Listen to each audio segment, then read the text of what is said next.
All right, guys, we're going to go over the keynote presentation. I'm going to try and jam through this presentation in less than 1 hour.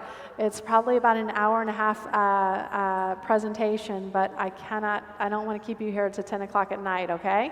So many of you guys came here to see this tonight, which is how to buy a property in the next 30 days. So basically, you've got a December 31st timeline for a Christmas miracle, yes? Anybody in here want a Christmas miracle? Yes. Everybody in here needs to want a Christmas miracle, right? So let's go ahead and go through some of the strategies that you guys can employ to get that Christmas miracle on your own. It's something that we call the AMP strategy, and I'll go over it in a fair amount of detail.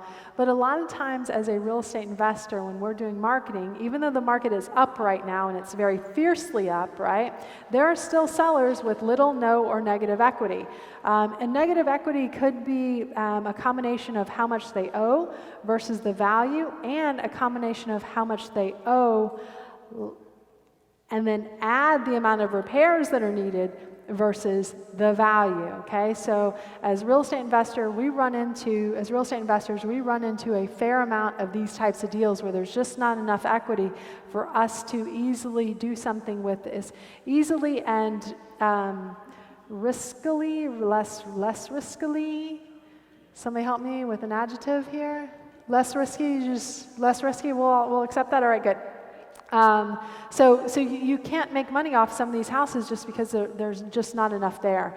So basically what we are trying to do in showing you this strategy is teach you how you can use this strategy to make, even off of a no equity deal, $5, $10, $15, or $20,000, and have this be your Christmas miracle, okay? This is something we want to try and get done in the next 30 days.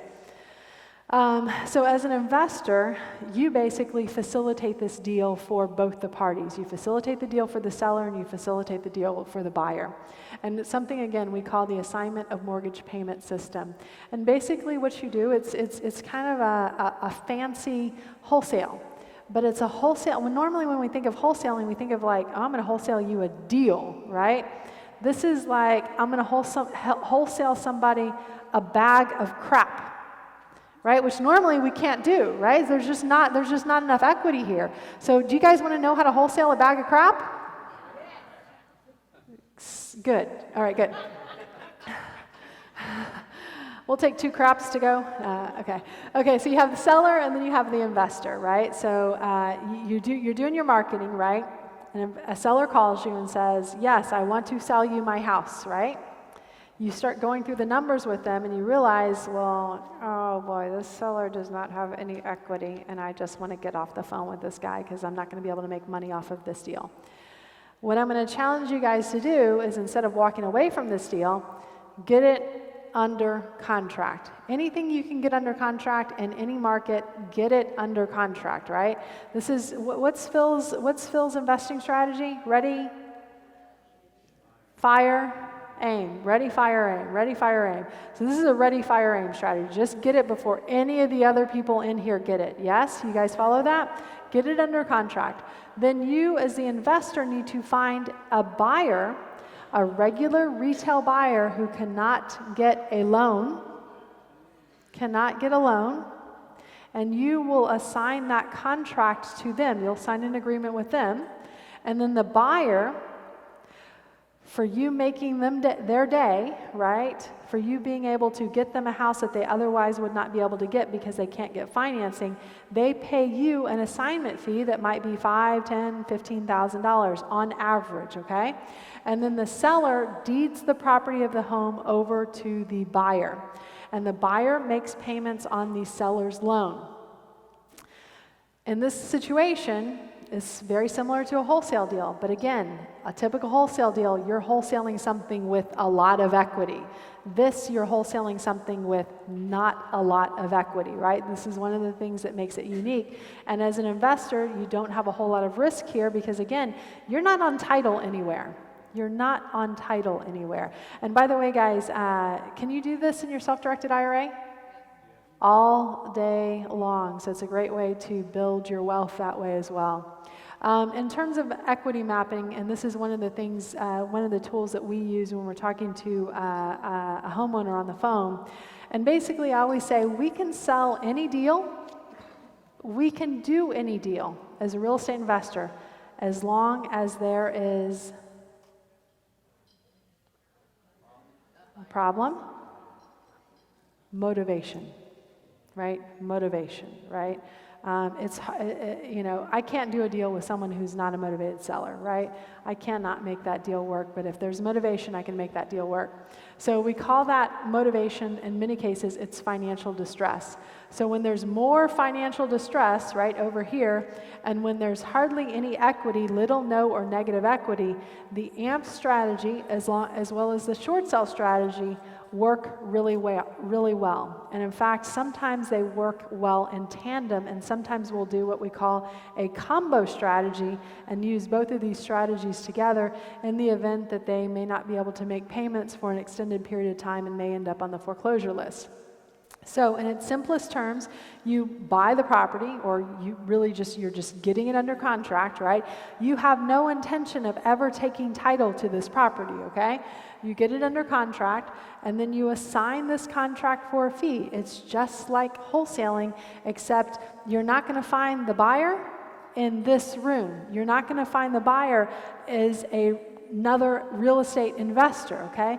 You're going to find the buyer is a retail buyer who cannot otherwise get a loan.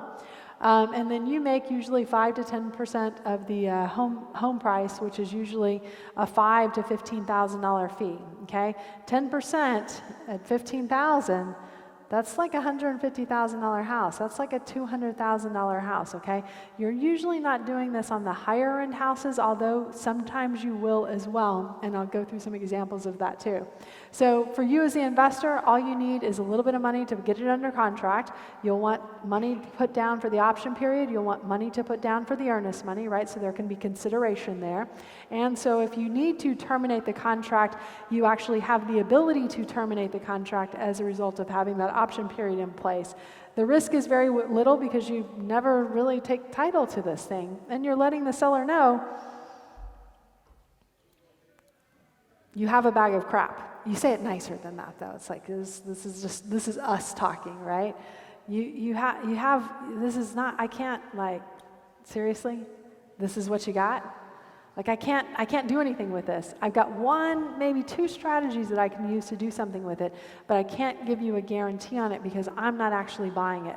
But what I'm going to do is I'm going to try and take this contract and try and wholesale this contract out to a buyer who might be interested in it. So the benefits, fast cash, no money, and this is this 30-day thing, right? Easy to find sellers and easy to find buyers. In fact, for every seller that you find, how many buyers are you going to find? 14. I like their number. It's very precise.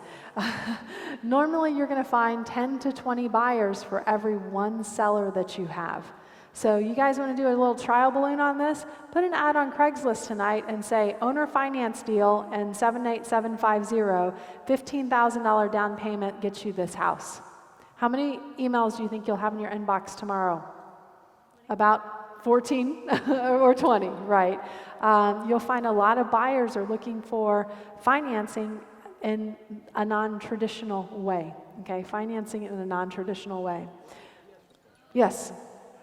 In this case, the buyer has his name on the deed, but the seller still has a note. Yes. The buyer doesn't pay the seller, doesn't make the mortgage payment, the payments will happen. I've got a whole slide that goes through that, but I'll go ahead and answer it now because I don't want you to get stopped at that. So the way a property sale works in Texas is there are two different instruments that are recorded at the courthouse. Number one, the promissory note, and number two, the deed. They are recorded separately. They run separately, okay? So you can sell your property to someone, and the deed goes to that other person, but the loan can stay in place. So Naylor, is that right? So Naylor's question was this: well, what if the buyer stops making payments?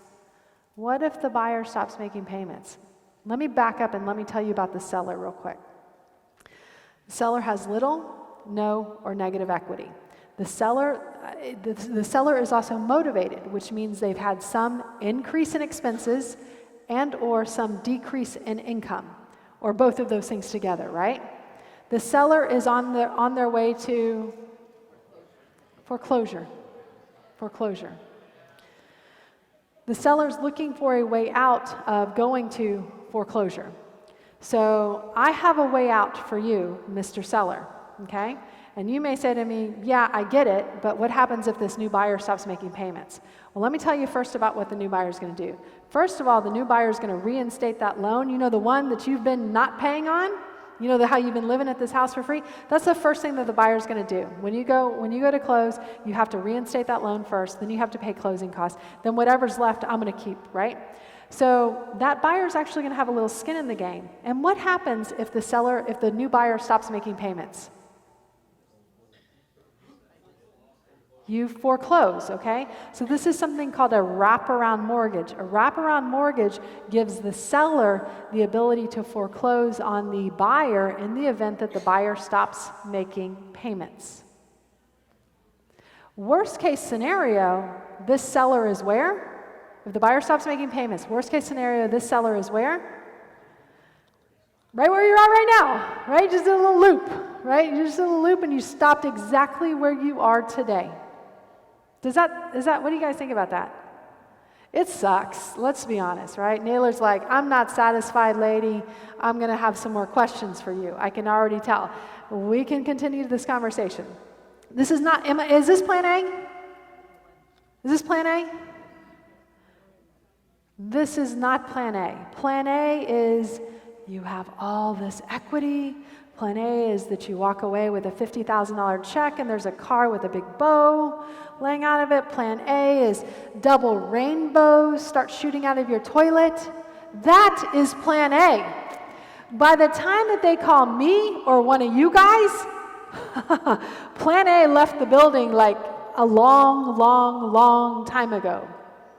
We're not plan A. This is not plan A. This is a shitty solution. I hate this. But in some cases, this is what we call the least worst option. That's sexy marketing, huh? The least worst. I'm your least worst. Yeah, it's like I'm your plus one when you're leaving in 5 minutes to go to an event, right? I'm that person, right? That's what this solution is. And we're going to go into a lot more detail. Hurting their credit in the event that they have not gotten behind yet. And with little, no, or negative equity. Again, we call this the least worst option. It's better than just renting their house because then they don't get all of the calls from the tenants, right? All the maintenance, all the property taxes still, etc. And then benefits to the lender. So if you start to get behind on your payments, what does the lender start to want to do? Foreclose on you. Yeah. And then the lender, like they make a bunch of money every time they foreclose on someone, right? This is the hypothetical where you say no. Yes. Okay. They don't make a lot of money when they have to foreclose on someone, especially if the seller has little, no, or negative equity, right? If they have to foreclose on someone with a lot of equity, they're going to make some money. But in this particular case, they're going to actually lose money. And are banks in the paper business or banks in the let's own is Wells Fargo saying, I can't wait to own a property in Cedar Creek, Texas. Yay! No, they're saying like, oh my God, please bring this loan current because I don't want to have to go and foreclose on it and I don't want to have to renovate it and put it back on the market and go through all they're not an investor from that standpoint. So they continue to get their monthly payments on time. So how do you get through and find these houses? So the first thing you need to do is identify what we call, and I'll scroll through this real quick so you can take pictures one time instead of 5 times. So you identify an AMPS neighborhood. Okay, so how do you identify an AMPS neighborhood? There's 2 ways. You can either look at the foreclosure list and look at the neighborhoods that are listed over and over and over again, month after month after month, okay? Or you can just pull something off of the MLS and look at all the neighborhoods where there are foreclosures or short sales over and over and over again. We call these neighborhoods AMPS neighborhoods. And usually where we see a proliferation of these are out in the suburbs, where, who is asking me the question about that? Where all of the brand new houses are being built? Yeah, by KB Homes, by DR Horton, by Centex, by... And they're putting in some of these buyers who maybe they shouldn't, maybe they're not the best buyers, and they're not putting down these big down payments. So that means they don't have themselves a lot of skin in the game, right? So you'll see these neighborhoods coming up on the foreclosure list over and over and over again. And then once you have like 2 or 3 foreclosures in a neighborhood where there are 100 homes, what happens to your value? Not much, not much. Once you have 10 of these go down in a neighborhood of 100, you're starting to get into problem zone. And you may have said, well, you know, I had equity in it until all these houses went into foreclosure. My value used to be $200,000, but now it's only $150 because the banks were trying to quickly sell these at a discounted rate. Jordan. So you start marketing to these neighborhoods, and there are different marketing strategies that you can use as a real estate investor. What business did Phil remind you or tell you that you're in? You're in the marketing business, okay? You're in the marketing business. And how do you solve the marketing problem? There are one of 2 ways. You either throw money at the marketing problem or you throw time at the marketing problem. So we've got money marketing options and we've got no money marketing options. For a low cost marketing option, which is what I would recommend in this case, it'll take a little bit of time, but it's the best way to find these people. Bandit signs, door hangers or door stickies or door flyers, or just put something out on Craigslist. You can get these, if you find one of these AMPS neighborhoods and you put a "We Buy Houses, no equity, no problem" right outside of the entrance to that neighborhood or the entrances to that neighborhood, you're going to get a lot of people calling you saying, how do I do this no equity, no problem thing, right? How do I sell for full price? High-cost marketing or direct mail list or direct mail marketing, anything that you have to put in an envelope and put a stamp on is going to cost you some money, okay? That's some of the expensive marketing tools that you can use. But if you don't have time to do the bandit sign, or if you're like me and your high heels sink when you're putting out bandit signs, you're probably not going to do that. So you're going to probably come up with some other marketing strategies. And just to be clear, and this is really important, and I feel like I have to say this 25 times because for some people it just does not get through, but I want to say it to you guys once, okay? Do not market to people who are already on the foreclosure list. Why? They are too far gone. They are too far behind on their payments, which means when that buyer comes to reinstate that mortgage, and the buyer is bringing $10,000 to put down, all the money goes to you living there the entire time, the last 5 or 6 months for free. And none of it goes to me, right? Now there are ways around it. So if, for example, you owed 100, I sold it to the buyer at 120. He brought $10,000 down. That wraparound mortgage could, instead of being at 100, be at 110,000. So now I'm getting monthly payments every month to collect that fee. But that takes a long time, right? And I'd rather that seller be more current. Sometimes too, and we get one of these, and we're all looking for these all the time, we get a Christmas miracle where we have a buyer who has a huge down payment. $20,000, $30,000, right? And that means I can sell a house where the seller is really far behind. But the Christmas miracle doesn't happen every Christmas for everyone. You start a marketing campaign to find buyers. You can do reverse bandit signs, owner finance, right? Dueño a dueño, because a lot of the people who are purchasing these houses are Spanish speakers, and a lot of them cannot get loans traditionally. And putting a sign in Craigslist. You guys want to test this out? Put a trial balloon on Craigslist tonight. Owner finance, $10,000 down, Anderson Mill, or whatever, or Cedar Park, or whatever area that you want to try it in. And I guarantee you will have a flooded inbox the next day of buyers. But what I want you to know is, we said for every one seller, there are, they said 14 buyers. For every one seller, there's 14 buyers. So buyers are kind of a dime a dozen, right? Don't get a buyer and say, I gotta go find a seller. Don't do that.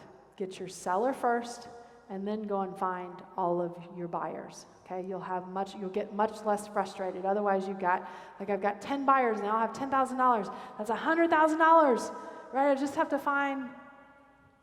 It's going to take some time to get that, all right? So don't do it in reverse. But you can do the trial balloon just to kind of see, just to test what I'm saying. All right, yes? I'm sorry? Reverse bandit signs. Instead of saying we buy houses, you can say for sale by owner, or owner financing, or dueño a dueño. Okay? So you get a call from an AMP seller, and you walk them through the lease worst close, right? Just like we did with Naylor, right? And I've told sellers, I wouldn't want this for you. I don't want this for you. I don't even like this for me.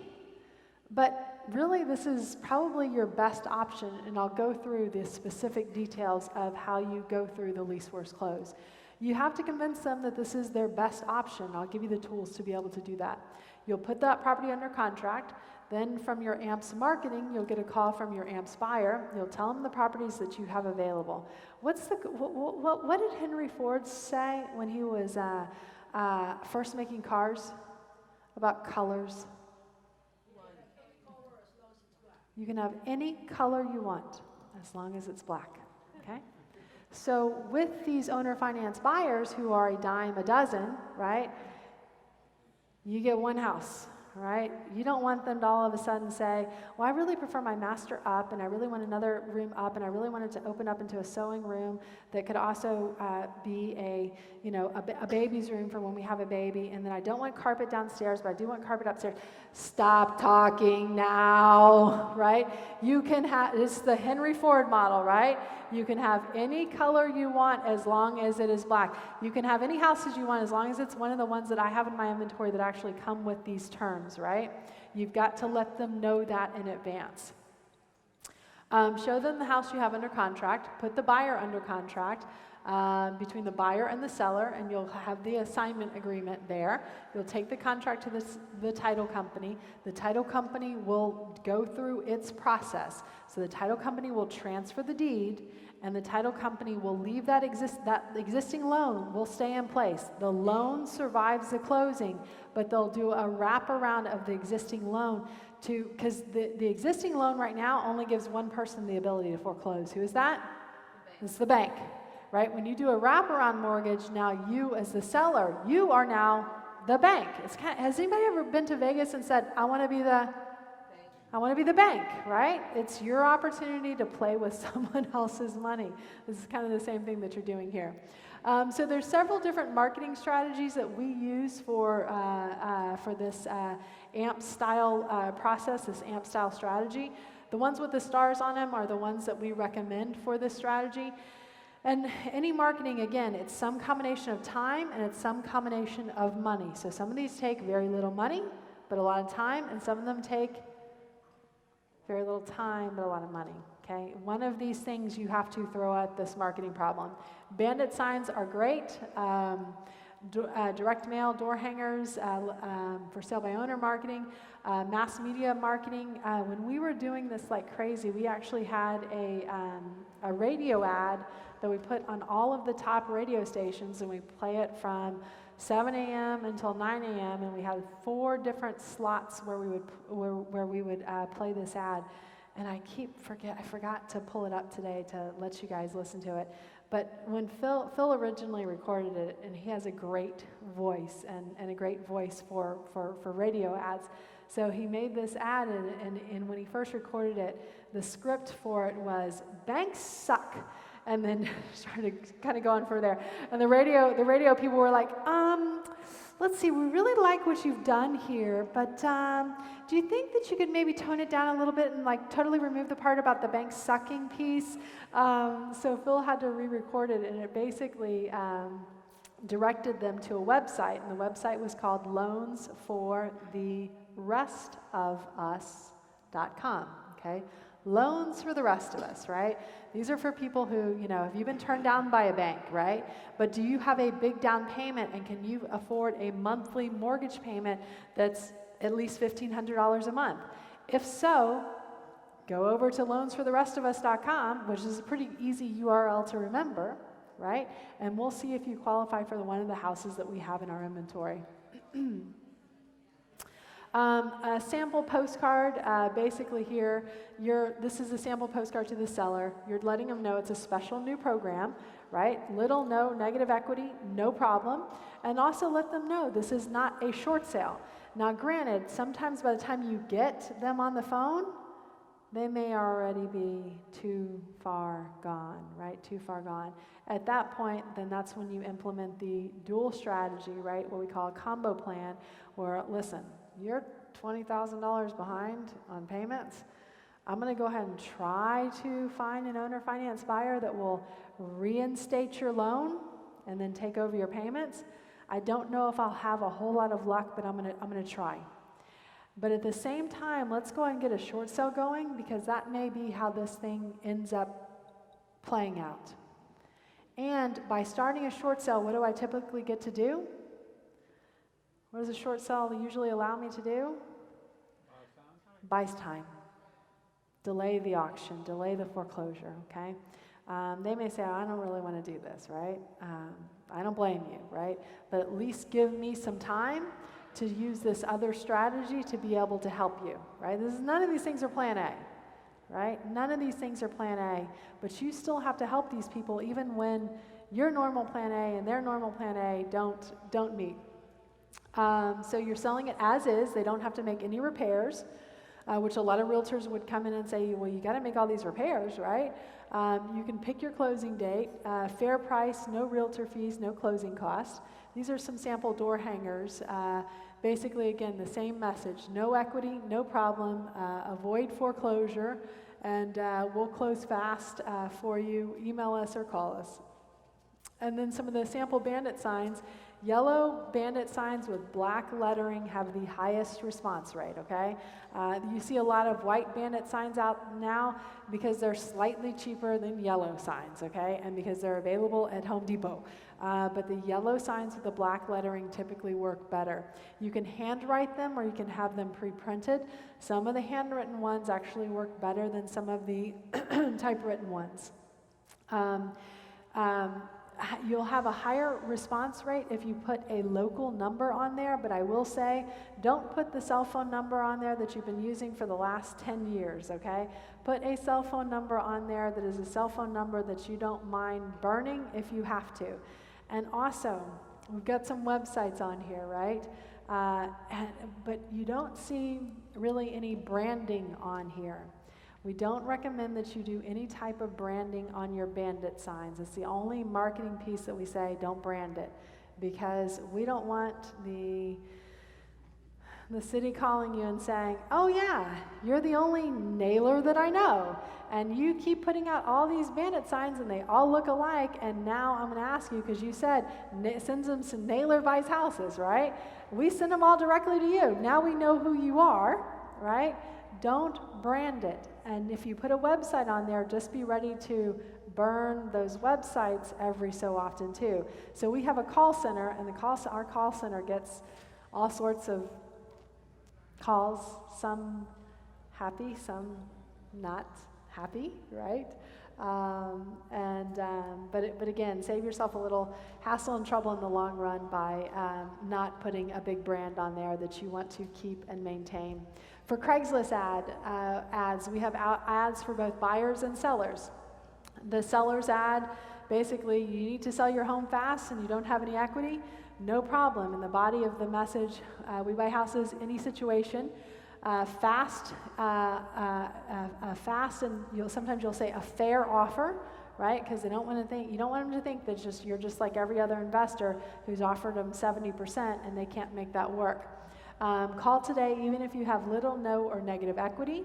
For the buyers, hey, stop wasting your money throwing it away on rent. Even if you don't have great credit, don't worry, because there are no banks needed, right? Because you as the investor are playing the role of the bank. We've got a seller profile form as well. But again, what's interesting, I've got over 100 questions that I typically ask a seller. But when you're dealing with one of these AMPS type sellers and you know that this call came from a number that you had for an AMPS type neighborhood, you already know in advance that they have no equity, okay? What you need to know is, how much do you owe? Just tell me how much you owe, because how much you owe, that's going to be the purchase price. So if you owe 200 and the house is worth 200, the purchase price is 200, okay? If you owe 200 and the house is worth 180, your purchase price is 200, okay? It's just what they owe. It's very simple. And you can, once you start to recognize an AMPS deal, you won't have to go through, oh, but the repairs are this, and then the blah, blah, blah. No, okay? It's an AMPS neighborhood. I'm going to offer them exactly what they owe. Seller profile, again, little, no negative equity. Hopefully they're current with their payments. Remember, we want them to be current so that we don't have to use the buyer's down payment to reinstate the loan while they've been living there for free. Also, minimal repairs, because what happens is with some of these buyers, like they may tell you, yeah, I've got $10,000 to put down, and then you go and show them the house and it needs $10,000 worth of repairs, and then they start sandbagging and they say, well, I thought I had 10, but I only have 5, because they know they're going to need some extra money in their pocket to be able to make some of those repairs. So the ideal house has no repairs. It's not a death nail though. If it does have repairs. Just like it's not a death nail if they have negative $20,000 equity, okay? You just have to, your buyer pool just went like this, right? There's still a chance you might get the Christmas miracle. You just got to continue to work it. And usually newer homes as well is the typical profile. So what's not a good seller lead? If they're already pretty far behind on their payments, right, then it's going to be really hard for you as the investor to make money on it. And again, that's based on the typical buyer down payment of about $10,000. Now, you will occasionally find a buyer who has $20,000 or $30,000 to put down. In that case, all bets are off. New game, let's get it started, right? So you may go back and reach back out to some of the people that you thought, I can't make this work. Ideal AMPS house, move-in ready. Again, current on payments. Low fixed rate mortgage. Why do we care about that? We want the payment to be very similar to the rents in the area. Payment, so wait a second. So I can either rent a house for $1,500 a month, or I can buy a house for $1,500 a month and get some of the tax credit, right? Yeah, and for the interest payments, et cetera, yeah, I'm going to buy. Desirable area, obviously, you're going to want it to be somewhere people are going to want to live. But again, this is not going to be the Taj Mahal. You are not going to live there, right? Everybody needs a house, so don't be overly picky. And remember what you're going to tell your buyers, right? You're going to go through the Henry Ford example. Typical buyer profile, again, and I'm not going to go through all the questions that we ask, but you'll want to collect information from the buyer to really make sure that they are a good buyer, right? But the bottom line is this. There are 2 questions that you've got to ask that buyer. Number 1, how much do you have to put down? And number 2, how much can you afford a month, right? You want to know, is it going to be worth your time to work with this buyer, right? And you also want to know, can they make that monthly payment? Are you putting them in a position where they're going to succeed? You don't want to put them in a position where they might fail. We all agree on that. What do realtors say about buyers? Buyers are liars. Buyers are liars. They're always sandbagging you, okay? So they're going to say, I have 8,000, you know they have 10. They're going to say, I have 10, you know they have 12. It continues to go on like this. So don't kick out a buyer who says, I only have 7, right? But you can tell them, go sell something. Or I can't find a house where I can put you in for less than $10,000. Go sell something or go continue to save money and call me back when you've got that money in place, okay? Sales and negotiation, so the least worst close. Okay, so least worst close. So a lot of times when a seller's calling us, they're calling us because they saw something in our marketing that said cash, okay? We make cash offers, right? We make cash offers. So when you offer this to someone, someone's going to say, well, wait a second. I thought you said you made a cash offer. This is not a cash offer. This is something, I don't even know what this is, right? So you always walk them through a series of offers when you go through this strategy, when you go through this close with them. The first offer is the cash offer. What's our cash offer as a real estate investor? 70% of the ARV minus repairs. So on $200,000 house with $20,000 in repairs, 200,000 times 70% is 140 minus 20,000 in repairs is 120. My cash offer to you is 120. But I owe 200 and I don't have $80,000 to bring to the closing table. That's not going to work. That's my cash offer. What's my second offer? I don't like that. That won't work, right? We're in different atmospheres here, right? Another option that you have, because you don't have any equity, is you could hire a realtor. I know a bunch of realtors. You could hire a realtor, and they could list the property for you. You owe 200, it's worth 200, and on average there's about 10% in closing costs. So that means you're going to have to bring, instead of $70,000 to the closing table, you only have to bring $20,000 to the closing table. I can't. we're still in different atmospheres here, right? Cannot make that happen. Plus, if it needs repairs, it's going to go even lower, right? Still cannot make that happen. What else do you have? Well, we can always do a short sale, right?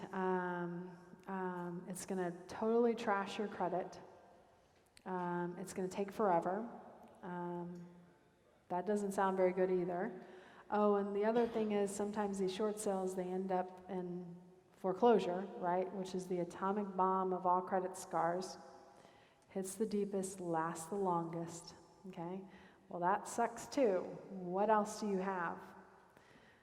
Well, don't have plan A, right? Plan A is you have equity, right? Don't have plan B because it can't make you a cash offer because you can't afford to bring money to the closing. Plan C, list it with a realtor? No. Plan D, short sale. Plan E, well, it should be plan F, foreclosure, right? Do you have anything else? Well, I've got this one thing, okay? I have some buyers who would be willing to take over the payments on your house, and make the payments going forward.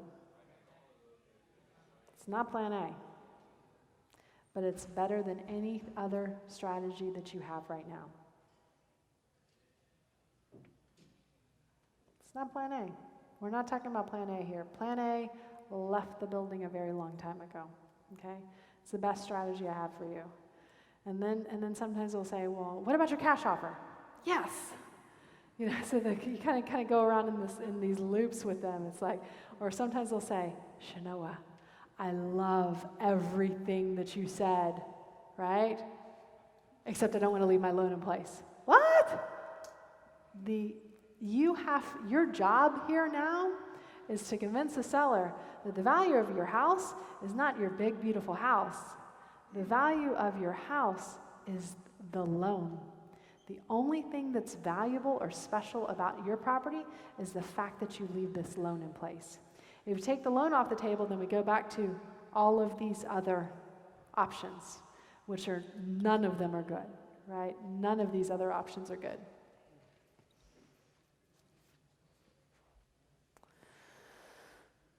Skip through that. I'm going to skip through that. So overcoming seller objections. So again, this is the objection. I love everything you said. Let's just not keep the loan in place. Then your house has no value to me or no value to the buyer who is willing to pay an above market price for your home.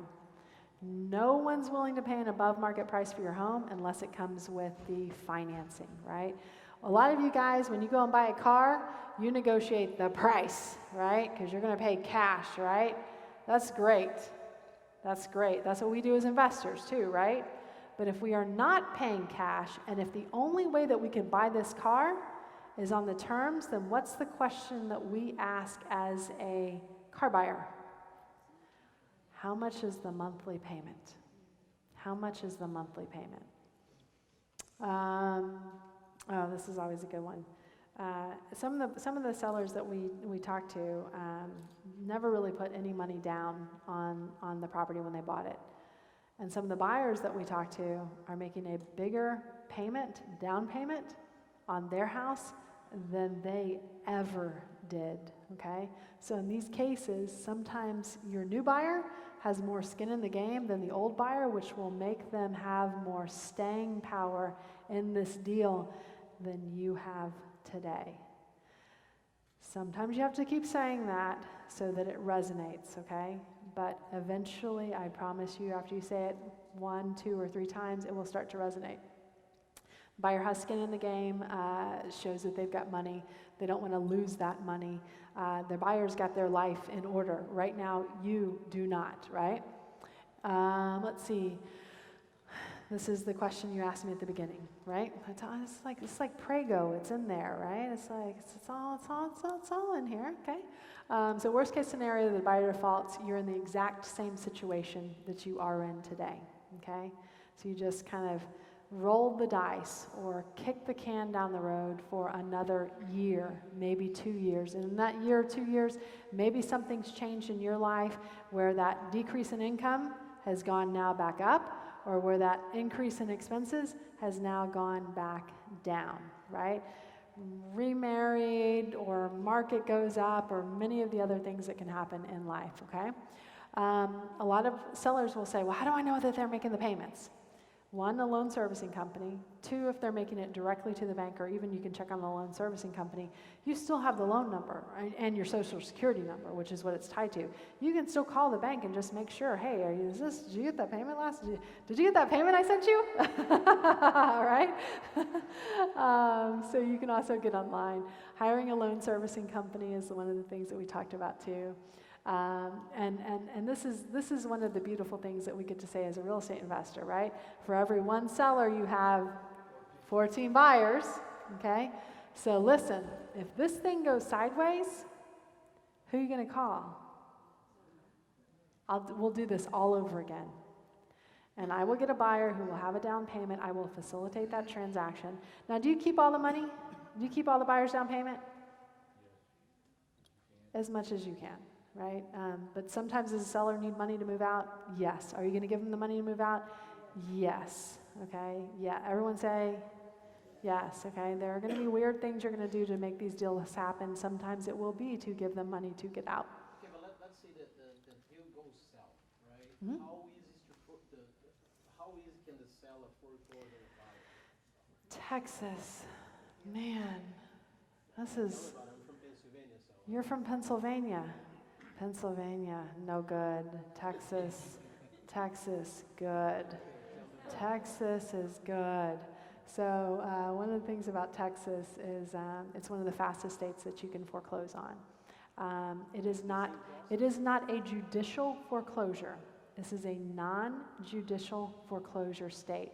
My guess is that Pennsylvania is a judicial foreclosure state. Okay, well, I'm telling just okay. So non-judicial foreclosure state means you do not have to go in front of a judge to have the right to foreclose on a property here in Texas, okay? Your note and your deed of trust is what allows you to go down to the county courthouse and foreclose we foreclose here in Texas on the first Tuesday of every month without exception. I don't care if it's July 4th, I don't care if it is January 1st, we are foreclosing here in Texas. We don't mess around.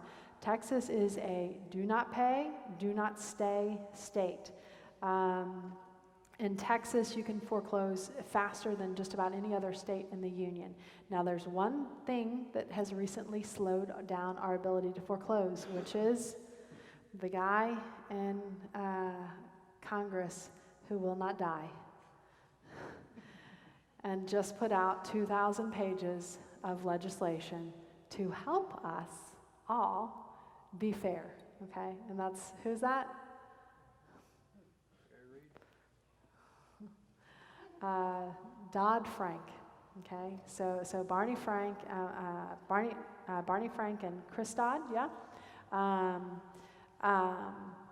they just put out all this legislation to help stop a financial disaster from ever happening again. Psh, guys, we solved it ourselves, right? We solved it a long time ago, and they're still writing laws to make sure that this never happens again, even though it was not going to anyway. Okay, so they have put a small moratorium on our ability to foreclose quickly.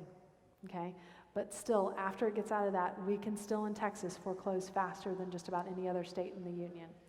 Now, with these buyers, okay, most of these buyers never make it to the foreclosure finish line. Why? They give it back in something that we call a deed in lieu of foreclosure. So you can give it. So you stop making payments. It's his house, okay? He calls me and he says, "I've been checking online. The payment wasn't made this month. Can you help me?" I call you and I say, "Hey, what's going on? I thought you want to." Oh, blah blah blah blah blah blah blah. Do you still want to stay the house? Can you reinstate it? Can you kind of have this very open and frank conversation? If the answer is no, then I'm going to ask him to do a deed in lieu of foreclosure back to the original seller so that I, as the investor, can facilitate a new transaction like this to a new buyer. A lot of times, this new owner will say, "Okay, well, I'm going to get out anyway," right? And they'll do that. What's the one thing that you have to do before you take that deed in lieu of foreclosure? This is really important. You have to do a title search to make sure that the new buyer didn't get an IRS lien, alimony, child support, blah, blah, blah, blah, blah, blah, blah, blah, blah, blah. Because he doesn't want to take it back with a deed in lieu, because all of those issues, all of those liens will survive a deed in lieu. If that's the case, if you went out and got a bunch of liens against the house, he will have to foreclose on you to get rid of all those things so that he can have a clean house to sell again. Yeah? Okay? So I'm surprised you haven't asked this question yet. I've just been waiting for you. Like, where have you been? You didn't think about that. Do you want? Okay. So, guys, there's something called a due on sale clause, okay? Everyone kind of have an idea of what that is a little bit? Almost every loan that's been originated after roughly around 1996, 1998 has a clause in it, usually clause number 17, called a due on sale clause. Okay, can I read you what it says? Because this is tough language. Okay, this is very tough language. In the event that the house is sold, okay, and the underlying lien is not paid off, we're going to get into the tough language here, guys. The lender may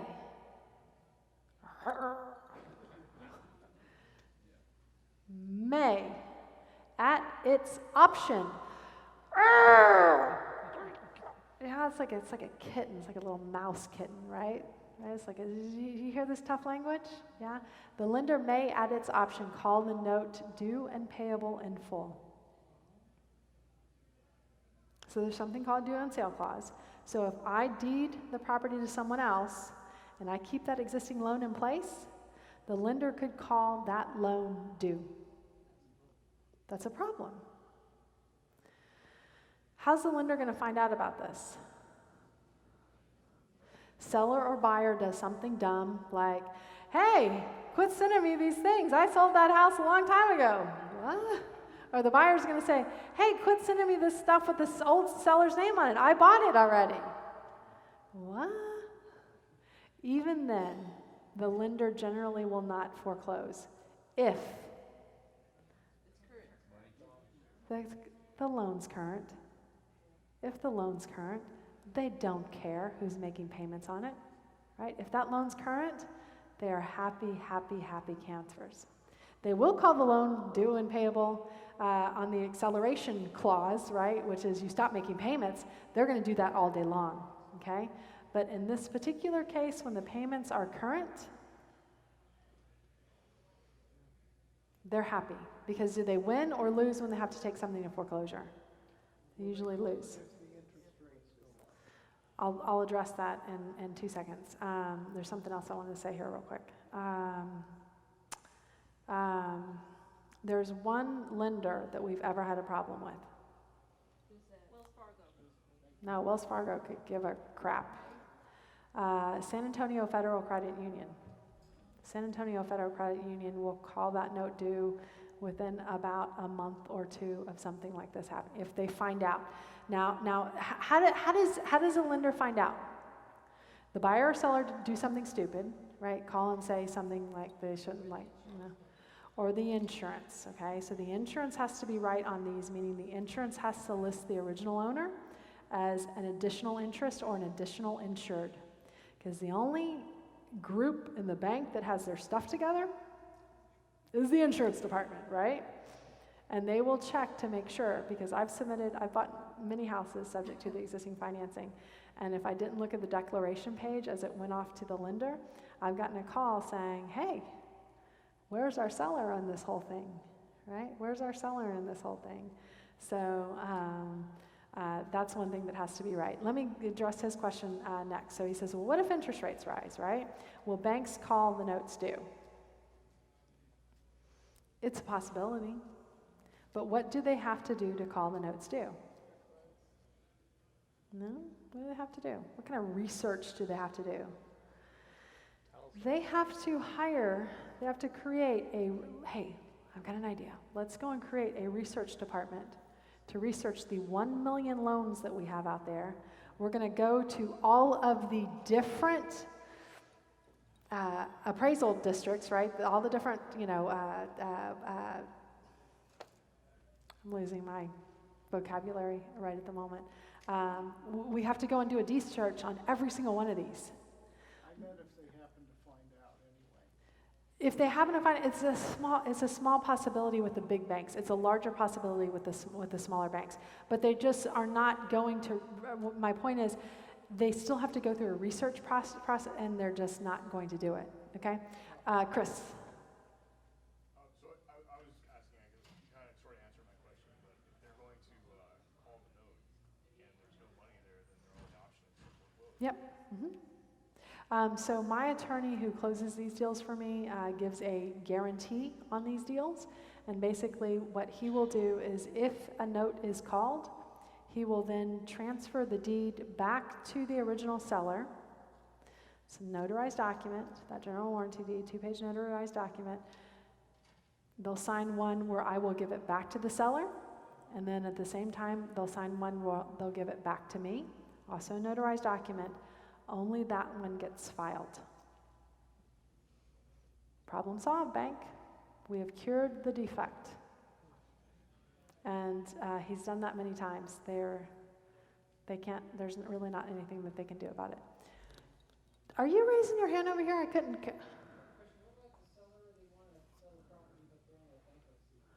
If the seller wants to sell the property and they're in bankruptcy, they cannot sell the property until the bankruptcy has been either discharged or until the house has been lifted or removed from the bankruptcy.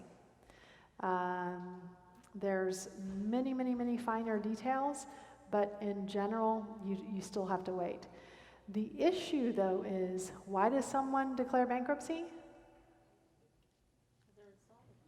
Because they got behind 6 months. They were put on the foreclosure list. They declared bankruptcy to stop the foreclosure, which put them behind another 4 to 6 months. So now you've got 8 months where this seller is behind on payments. If there's little, no, or negative equity, this strategy's out. If there's a lot of equity, then I'm going to use one of my other strategies and one of my other offer types. Okay. Due on sale clause. So nearly every loan has one. You are triggering this clause, but usually lenders never never call it due unless you are behind on payments, except for San Antonio Federal Credit Union. And remember, the words of our attorney, there is I just screwed that way up. Remember, in the words of our attorney, there is no due on sale jail, okay? Nobody's going to jail if they violate the due on sale clause, okay? Overcoming buyer objections, usually there are no buyer objections at all. Like they get to live the American dream, they're thrilled. Biggest objection is, I don't like this particular house, right? Henry Ford, you get to tell them that story over and over again. Beggars can't be choosers. You get a property with the financing in place. Analysis and due diligence, the great thing about an AMP deal, you don't have to be an expert. You don't have to figure out what all the repairs are, right? You don't have to spend all this time, making sure your ARV is right. ARV doesn't matter, right? All that matters is what's owed on the property. It's a totally different mindset than the typical investor mindset of, I've got to have a deal. It's got to be some equity, right? I've got to get it 70% or in that range of ARV minus repairs. Offer formulas, 70% does not apply. I'm going to skip through this really quickly, sorry. We're going to go through some examples. So again, ARV 150, repairs 3,000, loan amount 165, you offer 165. ARV 200, repairs 5K, loan amount 2K, you offer 200. Buyer sales examples, okay? So this is again, that ARV 150, repairs 3, loan amount 165, you offer the seller 165, you sell it to the buyer for 175, okay? Buyer puts down 13,000, and I say 13 because some of that goes to the title company, right? So then you as the investor get to net that $10,000. That's your profit. Same example, again, you just raise the price, right, above what you purchase it for, which is what's owed on it to get the deal done. Epitome of other people's money is what we love about doing AMP's transaction. You do need to be able to convince the seller to keep that loan in place. Okay? You need to be able to convince them. And how do you do that? What close strategy do we use? The least worst close, right? The truth about AMPs, the last slide. I'm going to go and bring all this up there. It works if you work it, just like anybody else, just like anything else that you do, right? The truth is that there will always be broke, motivated, no equity sellers out there.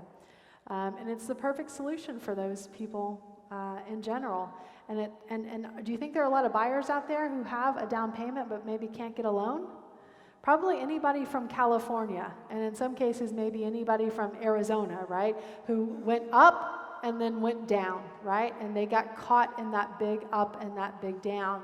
For people in California, Arizona, Nevada, Florida, they did not leave the 2006 to 2010 timeframe without a short sale or without a foreclosure. But they still make good money. They still are able to save for a good down payment, and they can still afford a payment on one of these houses. You guys follow? So again, the buyers are much easier to find than the sellers. You have to have some confidence to be able to sell this transaction. You have to be able to say, annoying stuff like it's like Prego, it's in there, right? And then have people believe you that you've done this a couple of times, you know what you're talking about. You have to have the right team in place. You have to have a good closing attorney to be able to do this. Guys, any questions about the AMPS presentation? Any more questions before we break?